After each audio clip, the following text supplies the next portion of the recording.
Good. And Shane is back. He was the second one on, and then we lost him again. So this is why we open up early, give everybody a chance to get in and get settled. I still have a minute or two. I think the fun thing about these unstated meetings is it is totally unscripted, and we just kind of wing it. And I just pick an appropriate time between when I open it and it starts recording, and before the speaker starts. And I say, here's where I start the tape. Here's where I cut edit the tape to put it on YouTube. I always do it sometime before I do my welcome, which I try and do around 10 o'clock. But sometimes, Lee, we have like a really good discussion, like only 3 or 4 of us are on, but we get into something really interesting. It's like, well, I think people want to hear that, so I start before that. Sometimes it's pretty much what you're seeing here. And like I think we can spare everybody all of this discussion and this adjusting and kick in right around my start. So, but there are no hard rules. I guess if I spent more time on it, I'd get a better feel for the policies. And as I said, I'm not sure that what I'm about to deliver is what would be considered the most Masonic talk. You know, as I said in the blurb, it's in the spirit of the second degree, at least within how I understand the second degree from the English system, right? Which is when you're meant to apply yourself to the study of the liberal arts and sciences, right? So there will be some maths, and because the understanding of the symbols means understanding where they came from and what they really mean. Like what they. I'll make more of this as I go along, but there's what they mean, and then there's what they mean, and the transition from one. I think the example that I would give is in our degree ceremonies, you know, particularly when we present the working tools, at least in the English ritual, there's that classic line in the middle when you say, you know, you've given this long explanation of what the tool was used for physically in a building sense. And then you spin on your heel and say, but as we are not all operative, but rather speculative or free and accepted Masons, we apply these tools to our moles. Right. So this talk's going to vaguely follow that structure. The first half is going to be very much mathematical. And then the second half will be some ideas about how we apply that. Excellent. All right. Let me finish saying hello to people, and people are still dribbling in. Shane, I see you came back. You managed to join us again. Good to have you with us. If you want. Hello. Yes. Sorry about that. I joined initially on my phone, and now I've joined on my laptop. So. Oh, that's quite all right. Good to have you with us. And where are you coming from, Shane? I'm a fellow craft at Spartan 126 in. Okay. In where? In Ohio. Ohio, yes, thank you. Yeah, we got to have the state because I don't recognize most cities, smaller cities especially. Nice as well. Yeah, well, okay, if they don't name a country, you can assume the United States, right? I think it's pretty much a given. That's a very American approach to things, isn't it? I mean, American. Well, if you say, I suppose if you say Cornwall, not everybody would figure out that's the UK or Great Britain or the British Isles or whatever the official term is, huh? What would say? Yeah. Brother Koch, good to have you with us. Coke, right, Brother Coke? We talked about that before. Yes. Set me straight. Coke, like the drink. Okay. Like the Koch brothers. Like the Koch brothers. Yes. Are you one of the Koch brothers? No, I'm not. Okay. You obviously. I do not see a mansion in the background, so no, you're not one of the Koch brothers. Not one of them, anyway. You may be a Koch brother. You have a brother, or a sister. I guess technically you would be. Good having. Where are you from? Also from Spartan 126. Oh, okay. Yes, you are the one who asked about Shane. Okay, yes. Right. See, eventually it all comes back to me. You know. By the way, just to be clear, I have like 3,000 friends on Facebook, so people message me all the time, and I have great discussions. And then I totally forget that person, and I see them in a Zoom, and we're like, oh yeah, we talked for 2 years ago. We had this lengthy discussion on Messenger, and then I go back and look. It's like, oh yeah, you were that guy. We talked about that. I'm sorry if I don't reconnect. So please, don't assume that I remember every conversation I've had with every single one of you. Kind of like a teacher in a class, a university style classroom with 200 plus students. I don't get to know all of you. I don't know if I qualify to be the teacher in this discussion, but for the sake of this analogy, I am. You know, there was the case of the student, Brian, I told you about this, where the kid was in college, and the final exam came up, and there was well over 200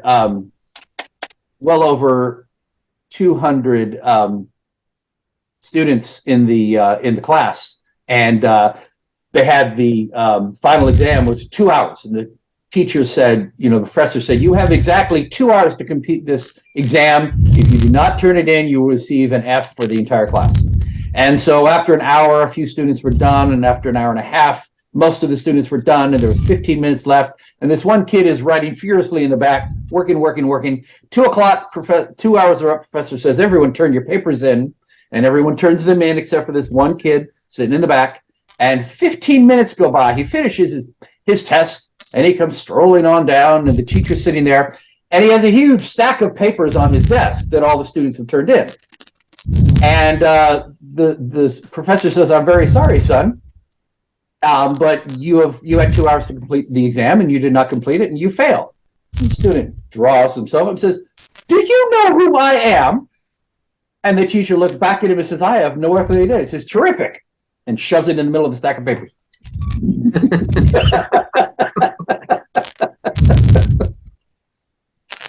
So there you go. All right. All right. I think I said hello to everybody. Brother Guzman, good to have you with us. Brother Aday, always good to have you back with us. Brother Aday, I quoted you in our discussion the other day. I had a chance to give a talk at. Hi, Chris. Thank you. Good to have you with us. Let me do the official thing. Hello, everyone, and welcome to Virginia Research Lodge's unstated meeting.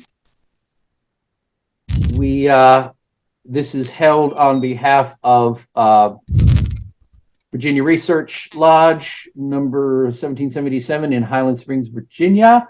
I have posted in the chat here the link to our Facebook group where we have events such as this are promoted, and other events that people like Brian and other brothers will post events that are coming up that you can attend that are Masonic related. We also post our weekly research paper that we're publishing for the world to consume.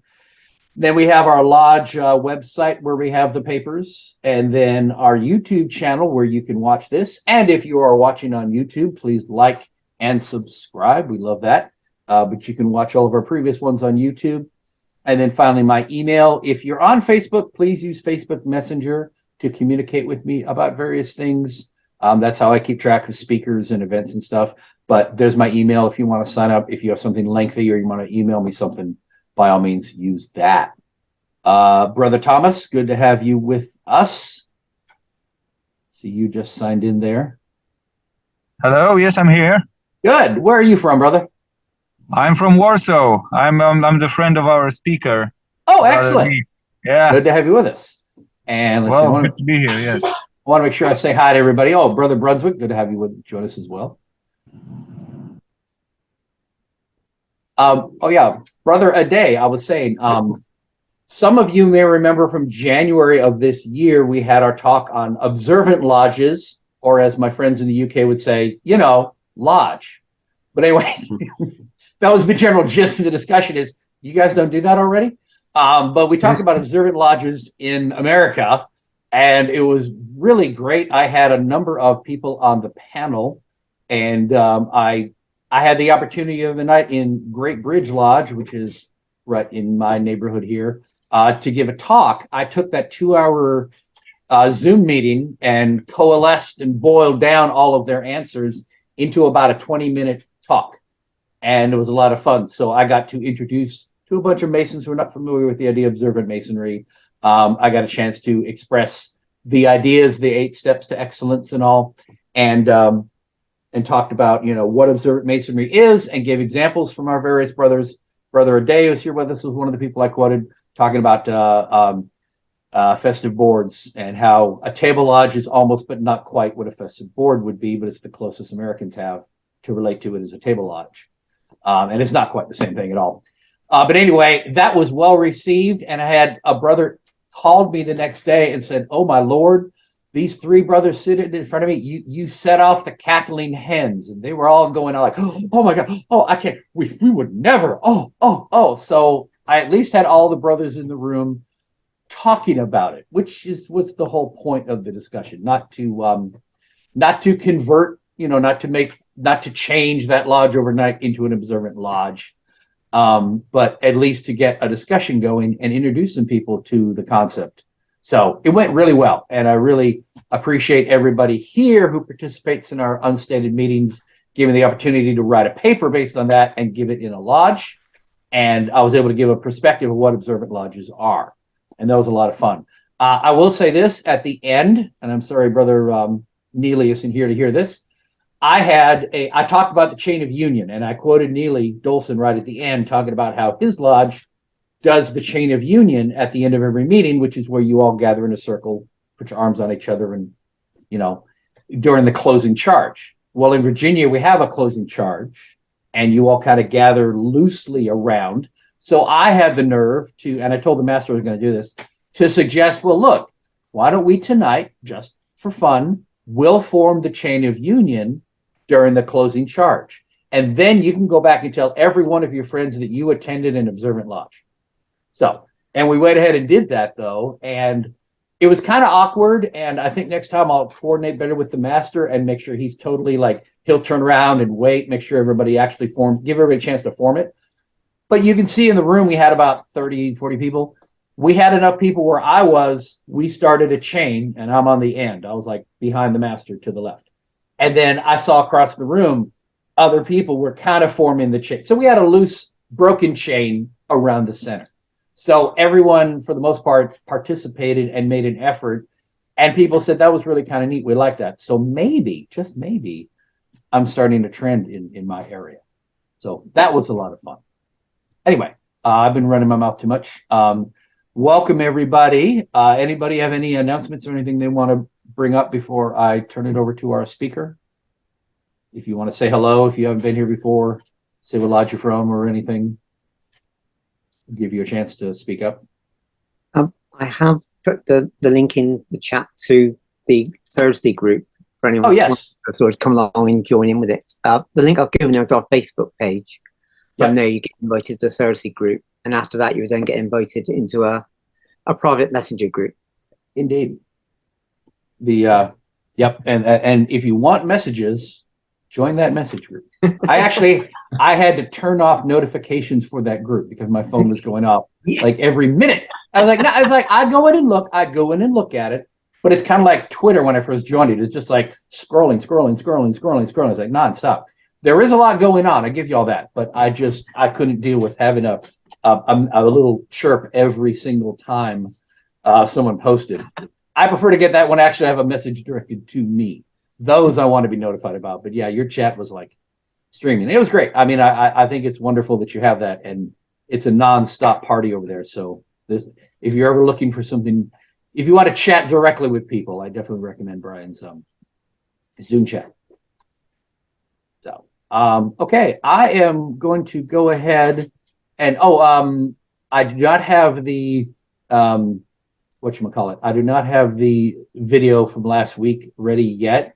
Those of you who didn't attend last meeting, which of course would include our speaker, Brother Lees did not manage to show up for our talk. So we did not have the Rosicrucian and May Freemasonry talk that I had promised last meeting, two Saturdays ago. I ended up giving a talk on Brother A. Douglas Smith, and I'm going to publish it on YouTube with the correct title. But that was the first time in 2 years that we did not have a speaker show up. So I had to ad lib, and it wasn't really fun, but we may do. But that will be out shortly. But I'm going to go ahead now and turn it over to Brother Eccleston, who will give his proper introductions, tell us who he is and all that, and he can get started on his talk. Thank you, Brother Christopher. Greetings, brethren. Some of you I know, some of you I don't. I'm not entirely sure I ended up speaking to you today either, other than a very gracious invitation from Worshipful Brother Chris. Just blame Brian. To give you a little bit of background about myself, I'm an English Freemason of origin. I was initiated at Isaac Newton University Lodge, which is attached to the University of Cambridge, where I spent 10 years studying mathematics, which is where this talk will go. In the meantime, I moved to Poland. I've lived here for 8 years now, and I am the Primus Master, so the founding master of Enigma, the first English-speaking lodge in Poland. I am also the immediate past master of that lodge because even though Enigma has existed for a long time, in Poland, we don't do the annual thing. Offices change when they've been earned, not on the kind of escalator that we use in the UK. And some of that will become apparent as I talk, I think. Secondly, I'm not so much of an esotericist. When Brother Chris asked me to speak, he said, talk about anything esoteric. I said, well, I'm not very esoteric, but I am quite romantic. So I do believe in the power of assigning value to things, and those symbols can then become meaningful. But whether or not it's esotericism in the same sense that we all would think, I'm not sure. The final caveat is that the lecture is going to be split into 2 halves. I've been asked to speak for about 25 minutes, 30 minutes. That was what we seemed to settle on.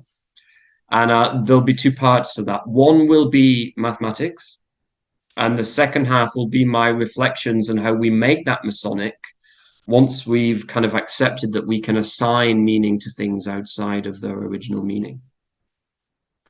So, the 47th proposition of Euclid and the immediate past master. If you ask any schoolboy to name a famous mathematician, assuming they can think of one at all, they will probably opt for Pythagoras. Pythagoras was a man that was born on the Greek island of Samos around 570 BC. He was a philosopher, weren't they all, the Greeks that we know, but more importantly, a geometer. However, what little we know about his life comes from much later writers, and the historical accuracy of it all is rather questionable. But we generally agree that he moved to Croton, a Greek colony in what was now Italy, in 570 BC. And it was here that he founded a philosophico-religious cult, the Pythagoreans, who believed that the whole universe was fundamentally based on number, in the same way that we believe today that it is based upon fields, according to the standard model of particle physics. But all of that tends to fade into insignificance because what we remember is Pythagoras' theorem. Now, the Greeks, of course, did not express Pythagoras' theorem as an equation in the modern symbolic sense that we would do today. That came much, much later with the development of algebra. In ancient times, the theorem was expressed verbally and geometrically, so words and pictures, no symbols, no numbers. And it attained its most polished form and its first recorded proof in the writings of Euclid of Alexandria. So around 250 BC, Euclid became the first modern mathematician when he wrote his Elements. And this Elements is the most influential mathematical textbook ever, still taught in schools to this day, and second only to the Christian Bible in terms of copies printed. And if you split up sales of the Bible into all of its various versions and translations, then Euclid wins hands down. More people have read this book than any other book ever written in any language, in any place, at any time. Euclid turned geometry into logic by making his basic assumptions explicit and then invoking them to give systematic proofs for all of the things that he considered to be theorems. He built this conceptual tower The foundations were points, lines, circles, and squares. And the pinnacle was the existence of precisely 5 regular solids. Now, one of the jewels in this crown is what we now call Pythagoras' theorem, Proposition 47 of Book 1 of the Elements.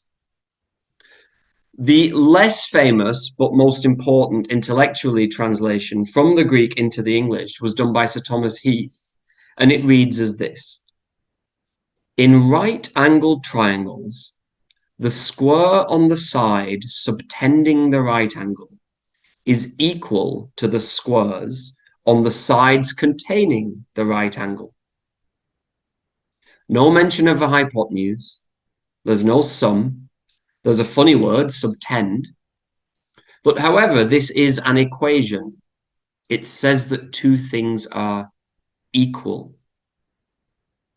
And that's because for the purposes of what they considered higher mathematics, the Greeks worked with areas and lines, not with numbers. Number wasn't really a thing yet. Thus, Pythagoras and his followers would have understood that sentence in our language as this: the area of the square constructed using the longest side of a right-angled triangle is the sum of the areas of the squares constructed using the other 2 sides. That longest side is the famous hypotenuse, because in Greek, of course, that means to stretch under, which it does if you draw the diagram in the appropriate original orientation. But within a mere 2,000 years, Pythagoras' theorem has been recast as the algebraic equation a squared plus b squared equals c squared, where c is the length of the hypotenuse and a and b are the lengths of the other 2 sides. And this equation very often comes up as one of the most important equations in human history. Ian Stewart, professor of the public understanding of mathematics at Oxford University, placed it as one of the most 17 important equations that had ever been written down by any human anywhere. Why is that? Well, most directly, of course, it lets you calculate the length of one side of a right-angled triangle, given that you know the other 2. So for instance, let's suppose that a is 3, b is 4. Then a squared is 9, b squared is 16, the sum, c squared, is 25, and so c is 5. This is the famous 3, 4, 5 triangle, and it's the simplest of what came to be known as Pythagorean triples, a set of 3 whole numbers that satisfy the equation. Another example might be 5, 12, 13. There are infinitely many such triples, and the Greeks knew how to construct them all. And they do still retain some interest in modern number theory. And even in the last couple of decades, some new features of this collection of numbers have been discovered, and we'll come back to that later again. But what I want to do now is show what is it that Euclid did? Why is this theorem true? Okay, and if I can share my screen, what I'll try to do now, I hope this works. I'm going to try and share screen. I wanted to say to Lee, I'm going to get a chance to practice this. There is a whiteboard embedded in Zoom. If you Okay, want to but is the share screen working? Yep, share screen's working. If you want to go with your okay, super. whiteboard, so that's perfectly fine. I can draw then. Yes.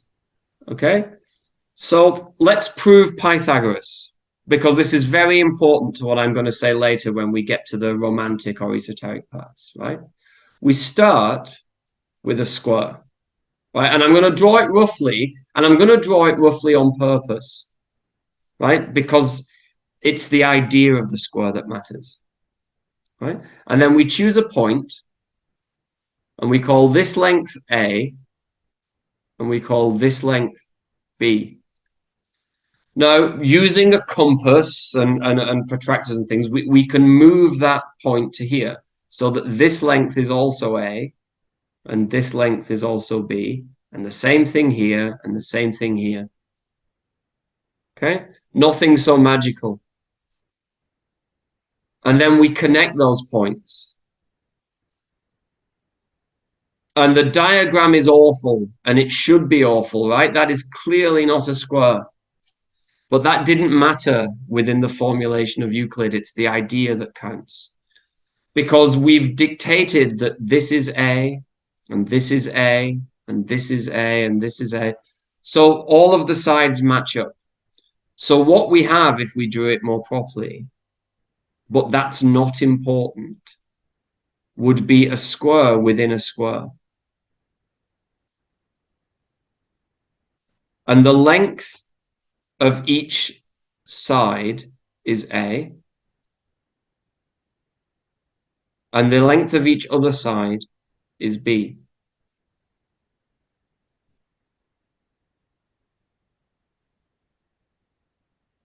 And so now we ask ourselves, we think about area. Okay, so we say, can we make some relation? We'll call this, whatever it is by the symmetry, this length here must be C, and it's the same as well. So we can say that the area of the whole square must be A plus B squared, because it's A plus B on every side squared. But inside the square, we've got C squared, the area of the big square. And then if you remember from school, the area of a triangle is the length plus that divided by 2. So we have plus half AB.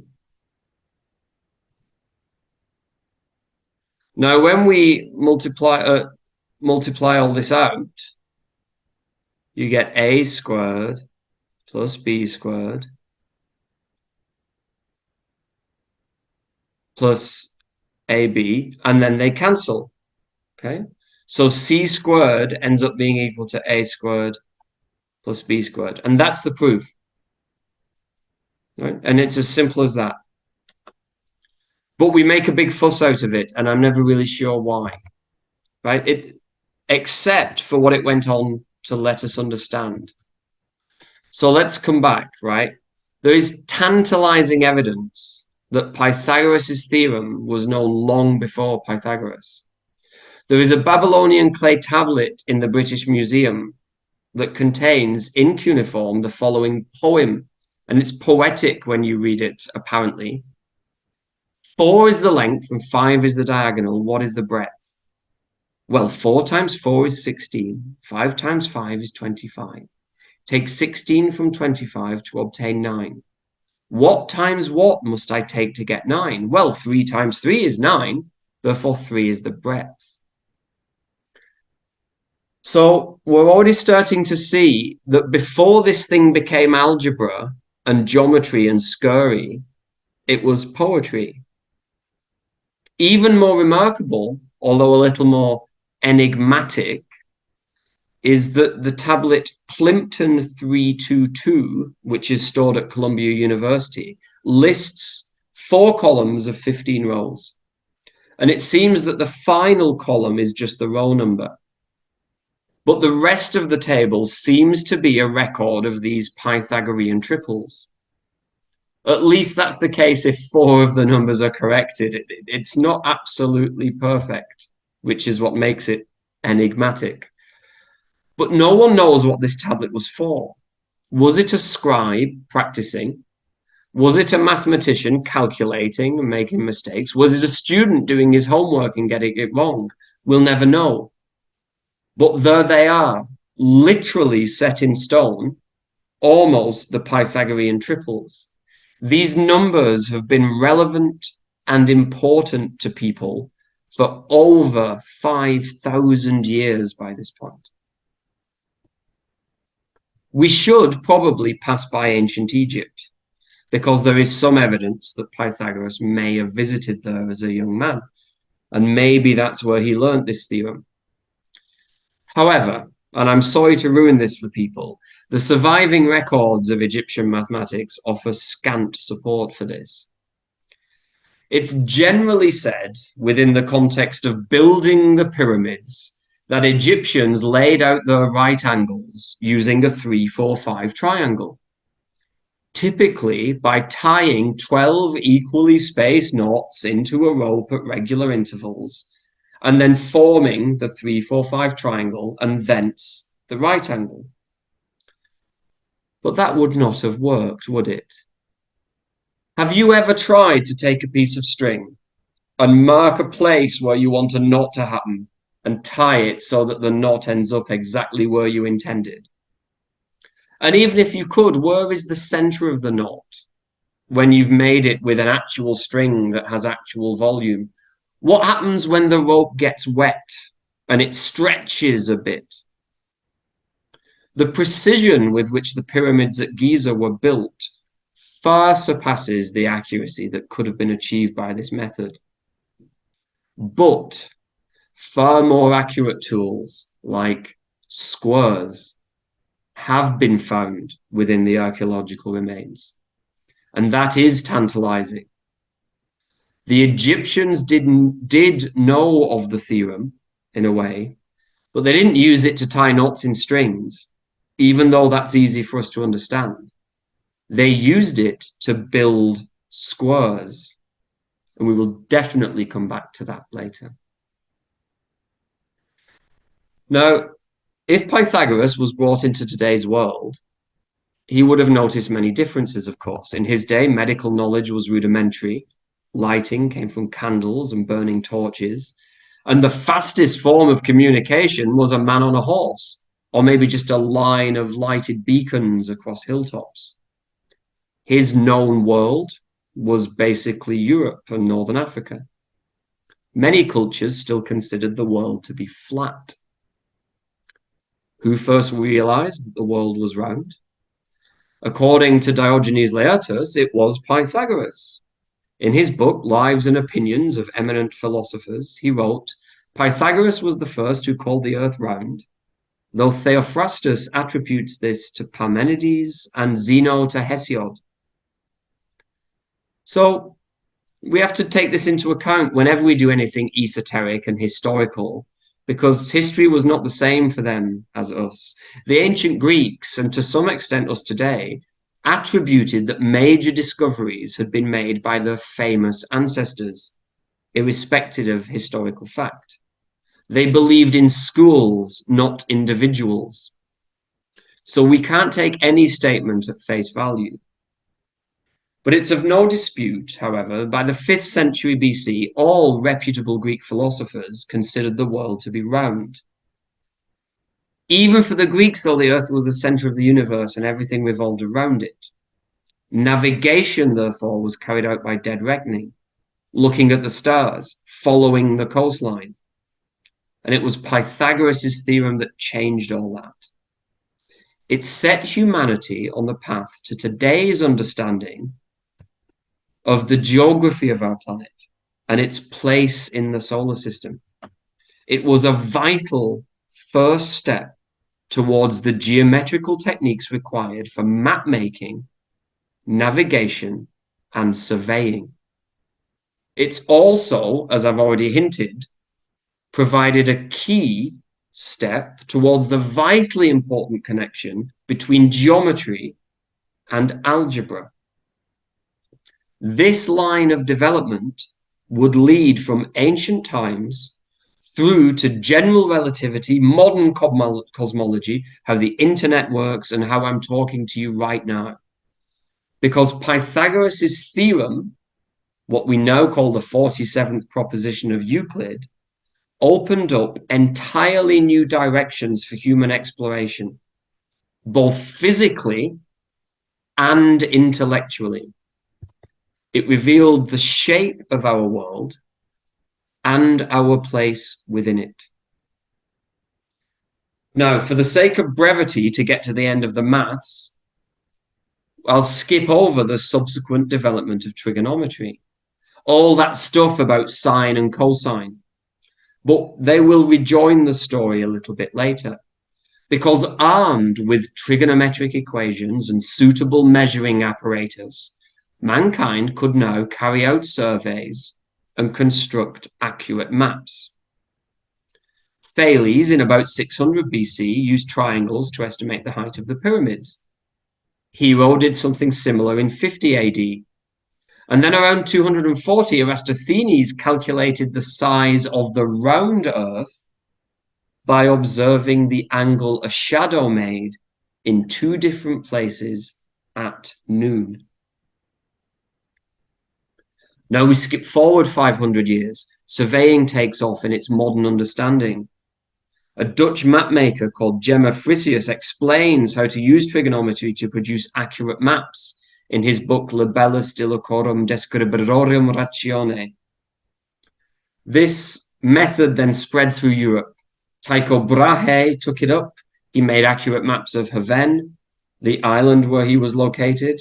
The Dutch mathematician Willebrord Snellius developed another method into its popular form that we now know, triangulation. When we make plans, when we make records of the way things are, we use a method known as triangulation, based on trigonometry and Pythagoras. And this is where I'd like to switch now into why this is so important for us as Freemasons. Because we like to build. And if we're going to build, we have to have a plan. And there's a great deal I think we can learn symbolically about Pythagoras' theorem, because it teaches us that unlike we're often taught in the first degree and the second degree, the actual working tools are not the end of the story. We could lose the square. And this is the big take home. We could lose the square. But somebody in the room has in their mind the ability to reconstruct it. In a very abstract sense, if all of the squares went missing, if all of the physical objects went away, in our mind, we still carry the knowledge of how to reconstruct them by knowing that the length on the hypotenuse squared is equal to the sum of the squares of the other 2 sides. And that is and can only be a right angle. It is a square. So I think the reason why in English Freemasonry particularly we've assigned the square with Pythagoras appended. I don't know if all of you know this if you're coming from abroad, but when you are the immediate past master, you wear a square with a diagram of Pythagoras' theorem appended underneath. And I think that is to remind you that after your 5 years of becoming a master mason and your 7 years of roaming through the offices and all of the jewels and all of the medals and all of the aprons that you've acquired, you then leave the chair and you become the immediate past master. And your job is to let go. You must let go of the physical things, the collars and the jewels and the aprons and the levels and all of it. Eventually, it was your training ground, because now the ideas are in your mind. And if necessary, you ought to be ready to stand up and rebuild that knowledge. And it's for me, the 47th proposition and its association with the past master is very much about transmitting what we've learned in practice into holding it in our minds so that we can let go of things that don't matter. In my own personal reflection, I know how hard it was from becoming a Primus master, somebody that founded a lodge, and having set it up in a certain way and hoping it to develop in a certain way, but then having to just step back and let the new worshipful master take control. And he makes his decisions, and I don't always agree. But are we doing the same thing? Well, in my mind, we can be, because we can square, we can form that square. Yeah, by knowing that we carry the information of how to build the squares in our minds, we don't need all the paraphernalia and the titles. It just becomes about knowing that you know how to do it. And I think that's what Masonry teaches us at every level, and it's something that we miss. You know, I said that this talk would be given in the spirit of the second degree. And I think the second degree is something that we overlook too often, because the second degree teaches us how to live, knowing what we know and using what we know. The first degree is about joining and being born, and the third degree is about dying and how to die. But the second degree is where the life is. And life is about getting out there and learning as much as you can, about as much as you can, and carrying it around with you in your mind so that whenever it is required of you, you can deploy it. And that's why I find the 47th proposition so important, because it has turned up everywhere. Everybody is taught it at school, but everybody forgets it. And that's sad. But then it shows up again on a past master's duel. And it's supposed to prove that you've been through the work. You've occupied every office there is to occupy. Somehow the knowledge is there in your mind. And if the knowledge were lost, you are one of the people charged with reconstructing it from abstract back to reality. As students, we learn the reality and we abstract that information so that we can remember it. And then our job as leaders is to take that abstract knowledge and reapply it, should it be necessary, because we've also learned to let go. As the immediate past master, it is not your lodge anymore. So you've taught your students well, you've given them the knowledge, and then you let go. And that is the most important lesson, I think, that Pythagoras teaches us. That whilst throughout the rest of our degrees, we talk about the square being the true emblem, it's not really the square that matters.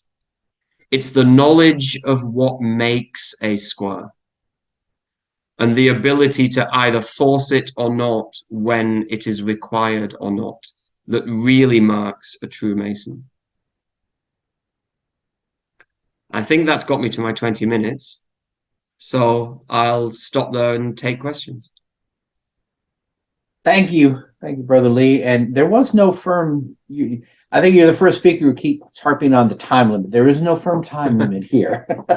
You're welcome to talk as long as it's interesting, but I really did enjoy that. We have any questions from the group here? Any comments?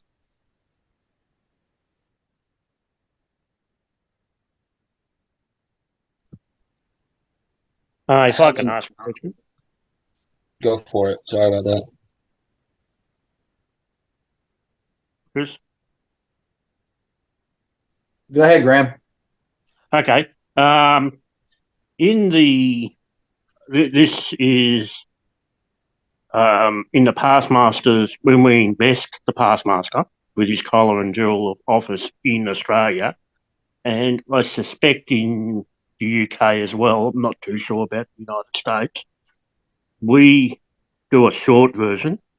We invest you with the collar and jewel of your office, and that's it. Or we use the extended part, which includes your jewel is the 47th proposition of the Book of Euclid, whereby our brother, ancient brother, Pythagoras, yelled or exclaimed, Eureka! Mm-hmm. Now, I always thought that there was somebody else that yelled or exclaimed, Eureka! Yes. And if that was the case, was our ritual written incorrectly, or did at some stage both of them lay claim to the fact that they exclaimed the word Eureka? Wait, I'm sorry. You're saying that you think it was someone else that said Eureka? Would we Well, say yes, it was. Okay. I think I understand the question. I can give an answer to that. Okay. And yes, in Masonry, we tell a lot of fairy tales. right? No, and as I said at the They're beginning, called allegories. They're called allegories. yes, allegories. And as I said, I'm not particularly esoteric, but I am quite romantic. I don't mind that these fairy tales are told because they can still be helpful. No, yes, the actual eureka phrase, that would be Archimedes when the water, right? But actually, it's like a modern day person just screaming out, I did it! Like Eureka, and it would be Eureka with an H in Greek, actually, not you. Like Eureka, it's where we get the word heuristics from in English. It just means I found it. Now, whether or not everybody at the moment of great discovery shouts out, I found it in their own language, I mean, who knows? Who knows whether Euclid's, but I doubt it.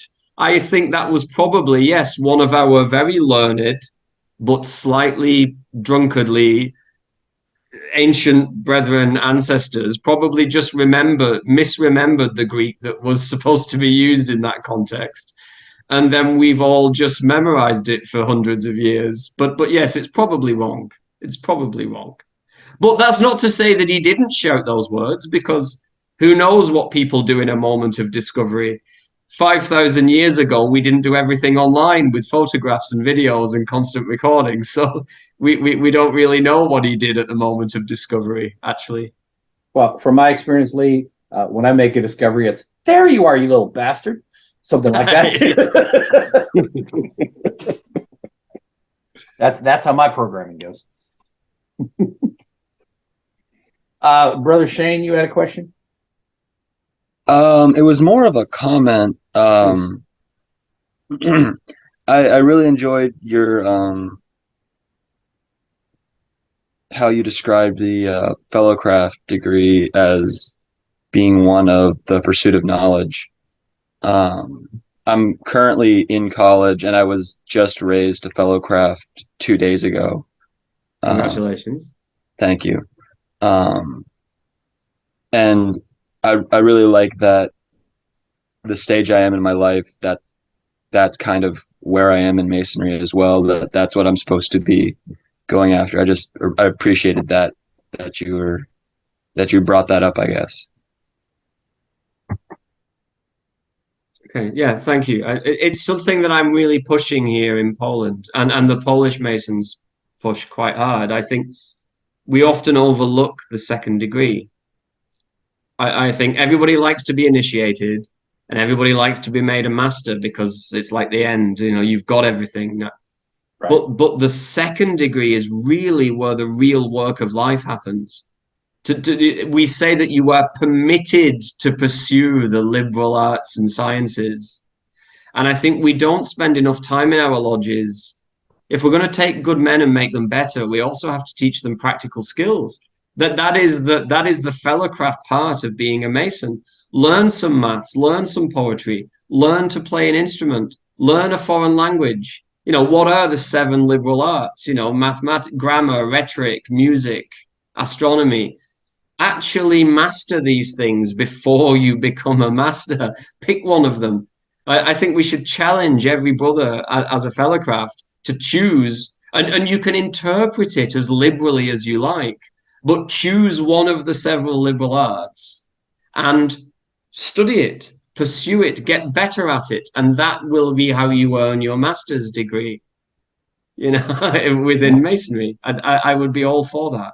You know. I like that idea. Lee, this kind of your talk during your talk, when you mentioned about the fellowcraft degree, and also when you talked about being able to recreate a square if you had to. There's a brother in my lodge, Sam Welty, who gives an excellent talk on the fellowcraft degree and wearing of the apron, and how, as he explains it, which neatly dovetails with what you're saying, is in Masonry, we mistakenly think, okay, we're all Master Masons because, you know, we quickly get a guy through the degrees and he's now a Master Mason. We're all Master Masons. We live as a Master Masons. And he says we've got it completely wrong. Almost exactly what you're saying, just put it a little different way. But basically, we have an instant where we're an apprentice, and we have an instant at the end where we're a master, and 99.5% of Masonry, we're fellowcrafts. all our lives, we're fellowcrafts, and we should be living in the fellowcrafts degree. And we kind of have it off kilter because, like you said, we don't think about the fellowcraft degree literally, except when we're getting ready to confer it. You know, Shane's here, he's an EA, he's getting ready to do the fellowcraft. So we think about the fellowcraft, we practice the fellowcraft, we bring in him and we pass him to fellowcraft. And then we forget all about it again until he stands his, well, he'll stand his fellowcraft catechism when he's ready. And pretty much that's all we think about it. And we focus on the Master Mason's degree. And we really should be focusing on the fellowcraft's degree in all of our thinking, because we're living our lives as fellowcrafts. Yes, I think exactly. it's a much better way to look at it. Yes.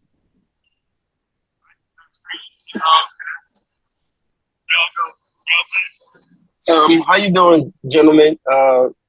Thank you for Hello, Brother Michael. thank you for allowing me to come on.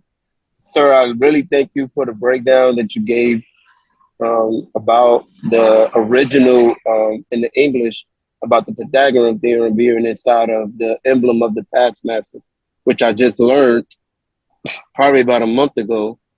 Because we were comparing and I was doing a lecture on the past master degree for my district. And the way that you just eloquently described it, sir, I really appreciate it. It's something that I'm gonna take back and do a little further research on. But I wanted to ask is, I've read this recently with the author, Dr. Arturo de Hoyos, which is he's one of the hosts for the Masonic Temple here in America in DC. The original, in the beginning of our craft, wasn't the fellowcraft degree. There were only 2 degrees before. Is that correct? Well, that could be the topic of a whole other. But yes, I think the short answer is yes. It's generally accepted that to begin with there were only 2 degrees and the office of master, and then somehow over time the office of master. It was like you gave people honorary masterships, and eventually that became a degree. And but more qualified people than me should give you the full answer to that. Okay. Second question I have is, this is something that I've asked around other lodges in different jurisdictions. I don't know if I'm going a little outside, but we like it outside. Go ahead, Michael. Okay. So in our jurisdiction, we are told, and I've looked this up in jurisprudence to see if there was any validity into what I was being told, but you're not allowed to raise a master mason without a past master present. And I'm wondering, is that due to the Pythagorean theorem, or is it due to the quadrant? Well, here in the past masters here in America, the quadrant is worn as an emblem of the past master. Whereas in, like you said, the original had the Pythagorean theorem inside of it, 47th problem of Euclid. I was wondering what do you guys practice there where you're at, sir? Hey, Michael, I'm sorry. Can I ask that what jurisdiction where are you from? Just so we know. I am from the Prince Hall Grand Lodge of Oklahoma. Oklahoma. Okay. Yes. I am also a past master of the Beehive Military Lodge, 66, which is located in Korea. Oh, excellent. That's fine. I will say, if I could speak on behalf of Virginia, and then I'll let Brother Lee answer, because American Masonry does differ a bit from our English brothers. We don't have an immediate past master office. But in Virginia, for example, you must have one of the 3 stationed officers present for any meeting.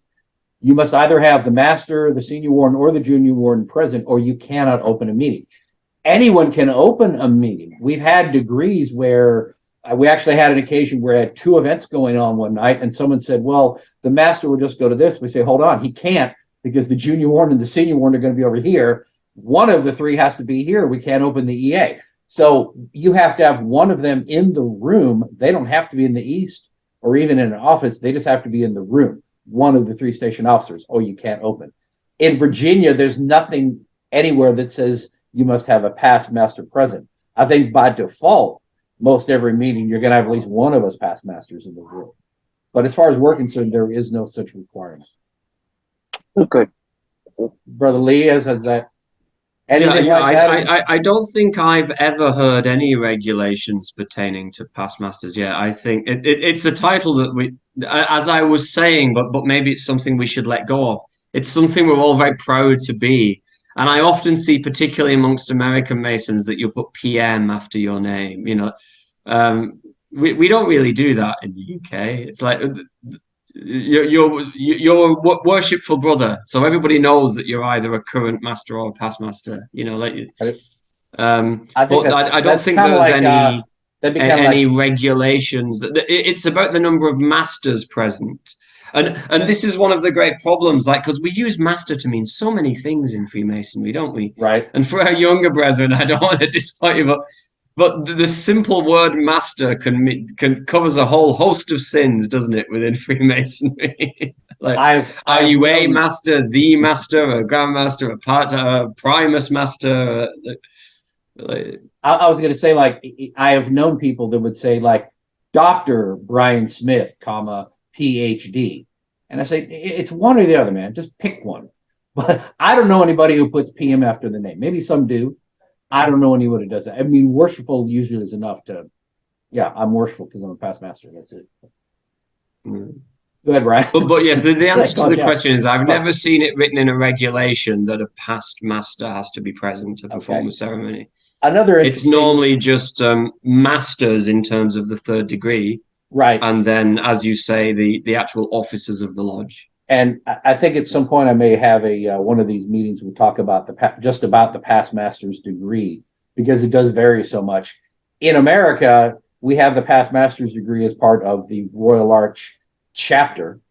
And in Virginia in particular, you cannot be installed junior warden of a lodge unless you've received the past master's degree. So you must be a past master in order to be installed master, and we require you to be junior warden. So you have right, but that's what makes it so complicated internationally, isn't it? Because because in England, when we talk about the past master and what this talk was about, and this is what I mean about learning to let go. Right.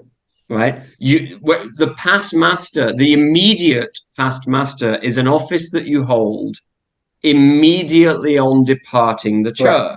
Right. And you kind of just float around in the lodge for a year with no particular job to do, just as the immediate past master to help the worshipful master that's just taken over finish off what's happening, or the plans that you had, if any of them didn't come to full fruition. And yeah, that doesn't make sense, does it? How can you be a past master before you've been a master? But it's because we use master to mean so many things. It's actually called, I think it's virtual past master.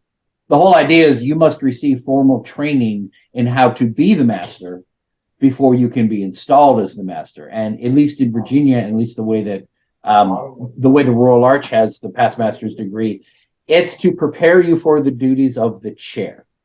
And once you've had it, you are a virtual past master because you've received the degree and you've received the obligation, and you're now a virtual past master and you're ready. It's kind of like on the job training, or like, I don't know, kind of like, it's like giving you training before you actually get to sit as master. We want to make sure that you're ready to deal with it. I heard an interesting take on this once. The past master, maybe in American it's not so obvious, but when you have a nasty English northern accent like mine, past and past can be spelt in 2 different ways, right? P-A-S-T, meaning history, or P-A-S-S-E-D, as in having passed through. And there is some speculation that at some point in history, past masters when the Royal Arch was coming into existence, in order to qualify, because you couldn't take the Royal Arch unless you'd been the worshipful master of a lodge. Right. So you would y'all. pass through the chair, and you would be the worshipful master just for one night. that then qualified you to take the Royal, and that made you a past with a D. But you can't hear it. I can't say it properly. But past with a D master. You were a past master. So you'd been through the chair, and that meant you could take the Royal Arch. That's very interesting. Well, Yeah, I'm sorry. Sir. No, go right ahead, Mike. Use my manners. So there is I actually gave a lecture about with that the same about the history of the past master, and that did come up, especially with the Holy Royal Ark. And if you understand what was going on between the ancients and the moderns, and what kind of started the issues between the two, but that's going outside of the blue craft. That's more on the Scottish Rite side of this house. But there were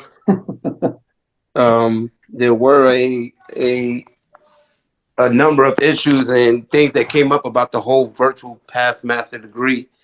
And there were allegedly brothers back then that were selling degrees.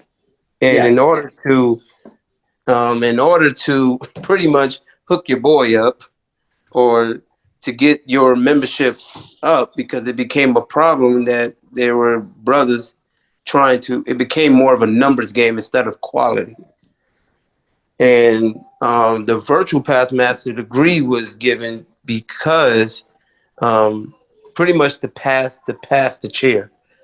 Exactly. Because the higher degrees were given to those that were already past masters. So the higher degrees were correct. And I don't want to go too far. Again, I just wanted to throw that in there. But Brother Michael, that echoes exactly what I was saying. It's true. Like there was this time when you would pass through the chair, even if you were only in the chair for an hour.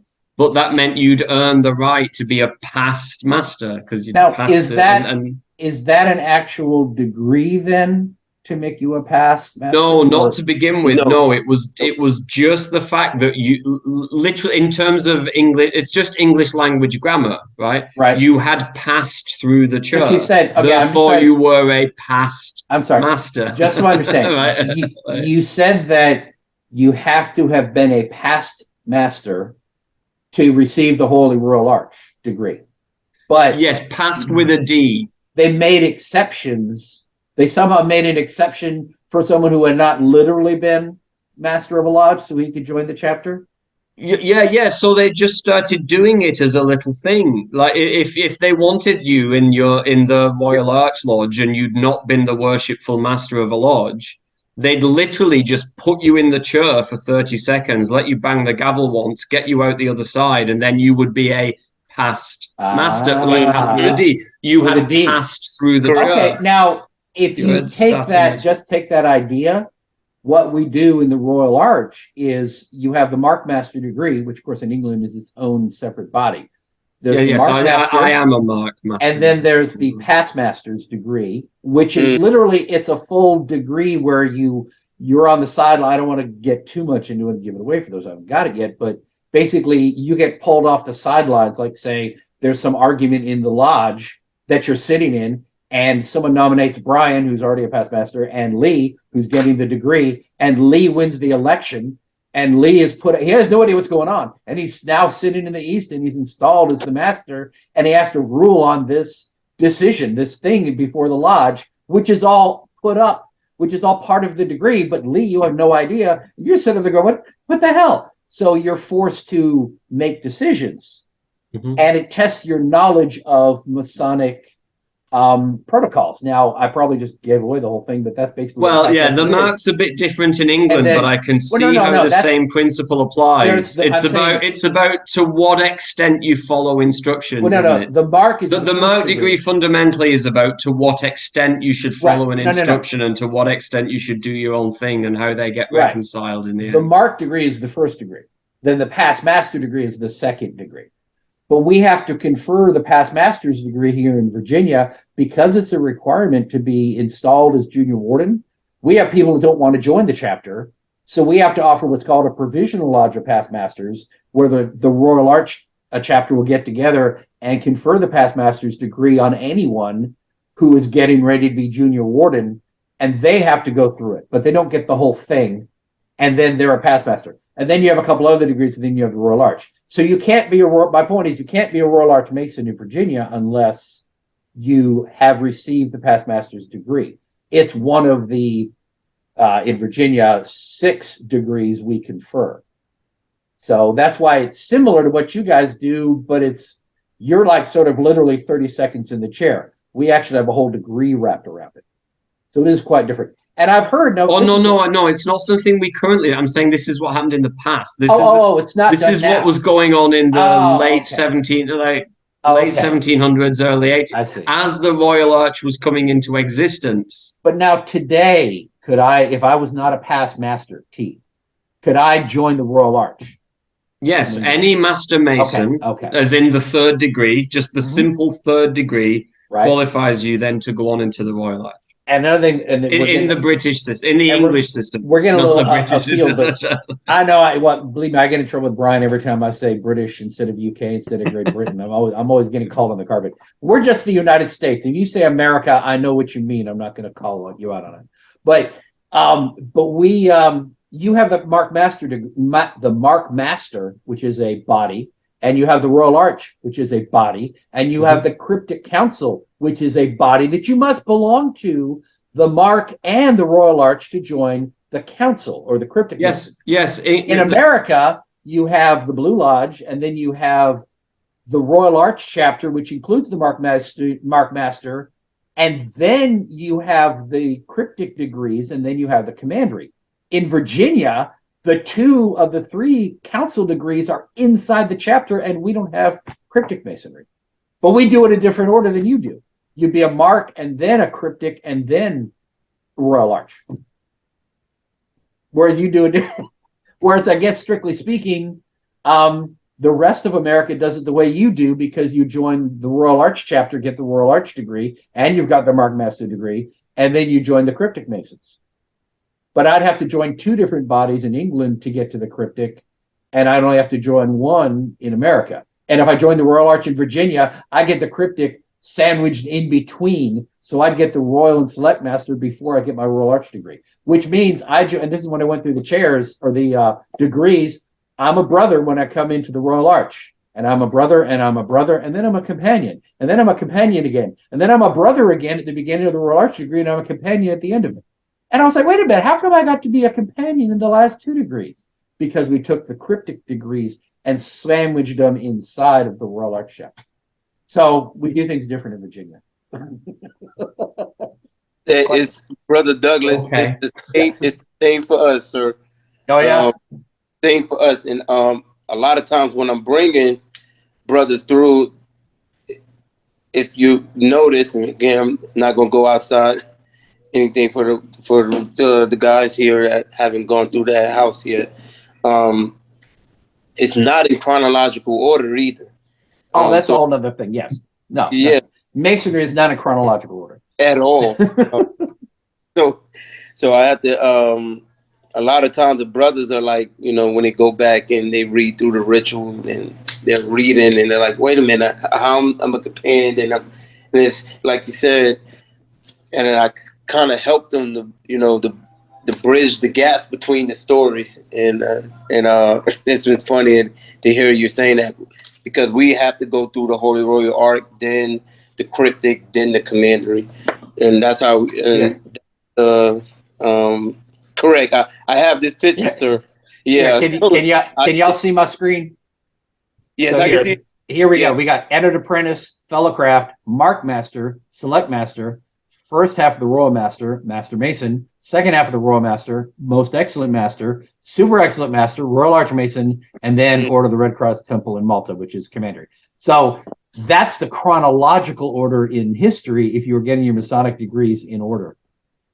So, Right. Now it doesn't go in that order.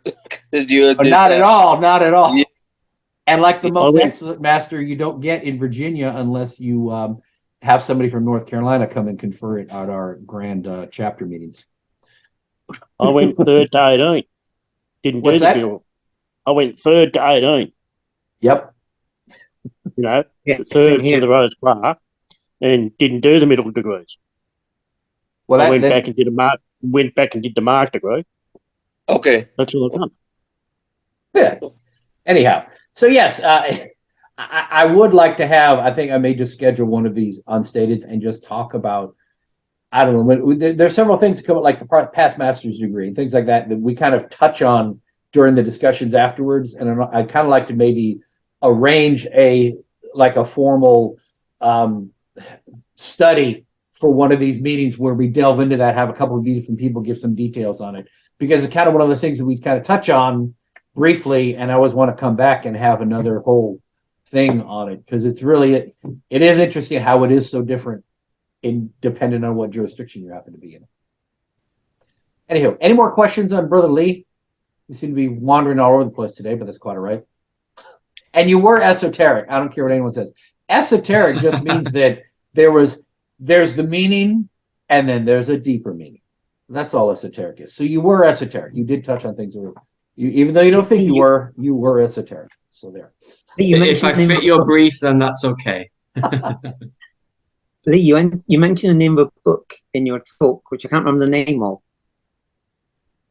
Which one? It was Which part? a foreign language book. That's all I can remember about it.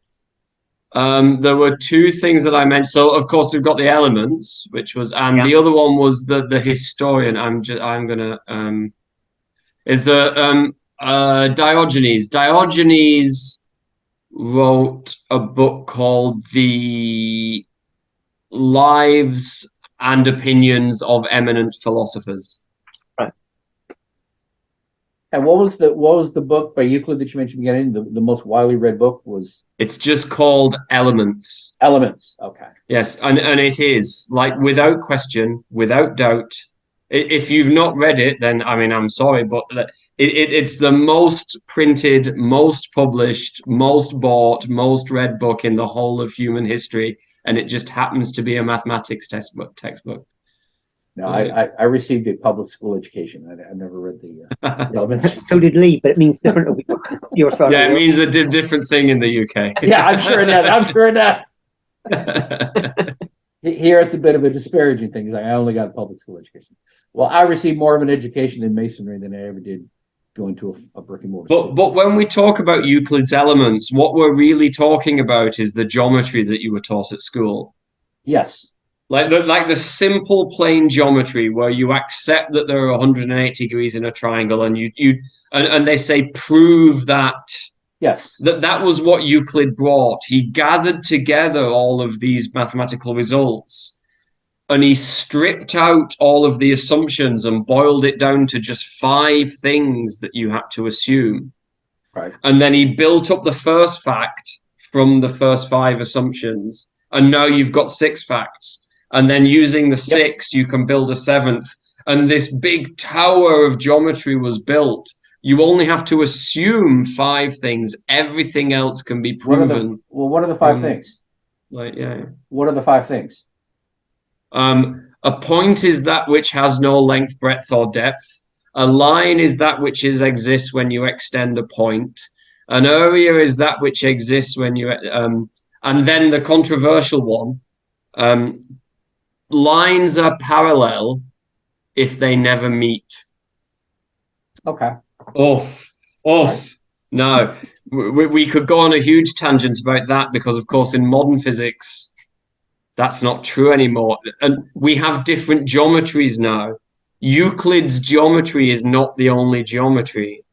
And that could have been a tangent, but that's more of a tangent for a mathematical audience than a Masonic one, because it starts to get very technical very quickly. Right. But to give you an example, when you look at a map of the Earth on the wall, you have parallel lines on it, and those parallel lines run north to south. But if two people walked along those lines, eventually they would meet at the North Pole. Right. Because there comes a point when there's no more north left to go. Right. And that's because the Earth is inherently round. So because the space itself is inherently curved, parallel lines do meet at the infinite point. Right. Right. But I guess the assumption is you're talking about a plane. If you have two parallel Yes. lines on a plane, they never meet. The Earth is Right, not on a plane, yes. it's a sphere. Exactly. So, And that's what we call Euclidean geometry. right. But there is also Riemannian geometry and Einsteinian geometry, and there are different geometry. And it turns out that Euclidean geometry is probably not the true one. because if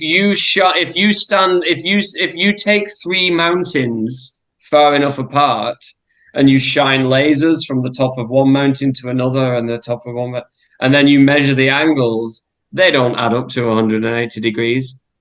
Because space itself is fundamentally curved because of gravity and all of that general relativity stuff.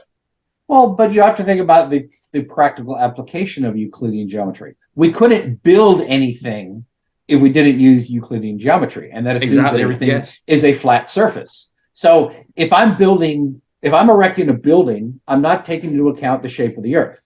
I'm just simply building a block. I'm building a cube or it's three-dimensional.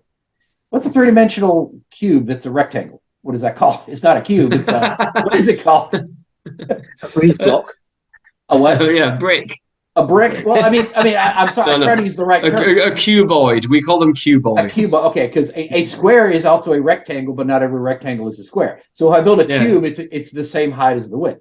I'm saying if I build a building that's basically a cuboid, I'm not taking into account that the Earth curves and it's going to be flat for that section of Earth in which I'm sitting.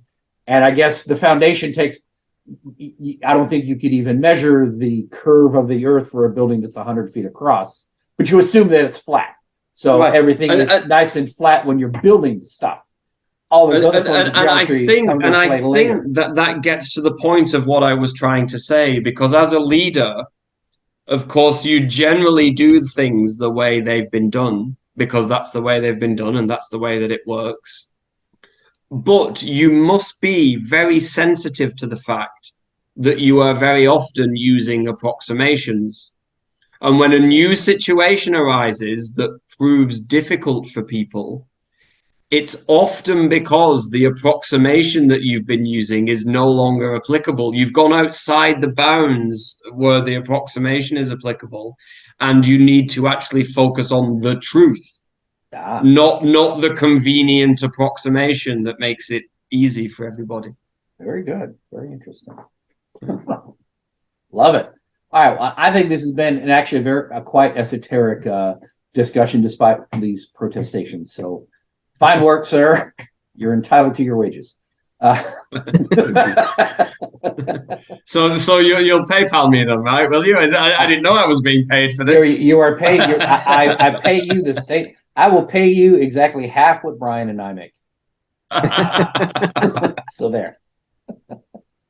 Well, Masonry, we are paid in different wages, and I'm paid by the privilege of bringing together brilliant minds and sharing ideas about Masonry. And I don't know. I step back every once in a while and I look at the 30 odd Zoom meetings I've had here since starting in 2020, and it's like, holy crap! I managed to do all this and pull this off and get all these people together and have these Zoom meetings, and they're there on YouTube. Any one of you can go. The links in the chat there. Any of you can go and go look at all the YouTube videos we made. We've had some really, really neat talks here.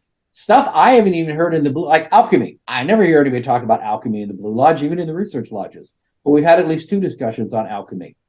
And some of us would argue that Masonry is since we're delving into the hidden science that is that Masonry exists to perpetuate knowledge that would otherwise be lost. And by passing it along within the Blue Lodge, we are ensuring that that knowledge does not get lost to barbarism. So the world outside may fall apart, but Masons continue to teach. Nowadays, in the modern world, Exactly. any one of you can go out and get a book and study online and find all this knowledge. It's not hidden anymore, but we have a mission to perpetuate it. I really like that little sentence that you just said. If all the knowledge if it's all lost, we can go back and rebuild it. Exactly. That is the point of the immediate past master and the 47th proposition of Euclid. If we lost all the squares, we could rebuild them, because in our minds we know what a right angle is and how to prove that one is one. Like that's thank you, Lee. Yes, and but the point being that we in Masonry, the reason Masonry exists, and a lot of us, I think, we're kind of searching for it because we know it's almost like we've almost got it right, but there's something missing. And that's something I try, that's one of the underlying themes in these unstated meetings, and why I push Masonic education is the vast majority of Masonry being practiced isn't really Masonry. It's social interaction, and it's enjoyable, and we have brotherhood, and that is all well and good, and that is all critically important. We can't have Masonry if we're not all coming together as brothers. And the basic lessons are being taught, and we're doing that. We come together on the level. We're all equals. We're all Masons together, and we all have mutual love and respect for each other. But the underlying current is Masonry exists to have this conduit of knowledge to survive the Dark Ages and keep the knowledge going along. And too often we're not teaching that because we kind of stop teaching that from one generation to the next. I don't go to Lodge and learn about alchemy.